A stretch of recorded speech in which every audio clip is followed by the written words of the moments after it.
শেখ হাসিনাকে দেশে ফেরার আন্দোলনে মুখ খুললেন মাহিয়া মাহি। মাহিয়া মাহি বললেন, শেখ হাসিনা দেশ থেকে চলে যাওয়ার পর বাংলাদেশের রাজনৈতিক পরিস্থিতির পাশাপাশি চলচ্চিত্র ধ্বংসের মুখে।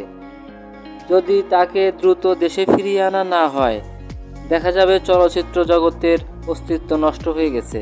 তাই আমাদের দাবি, শেখ হাসিনাকে দেশে ফেরাতে হবে। মাহিয়া মাহি সহ জনগণ মিলে চাইছে শেখ হাসিনা আবারও দেশে ফিরে আসুক এবং দেশের হাল ধরুক। প্রিয় দর্শক, শেখ হাসিনা দেশে ফিরে আসা আপনারা কতটুকু সমর্থন করবেন? অবশ্যই আমাদের কমেন্ট বক্সে জানিয়ে যাবেন।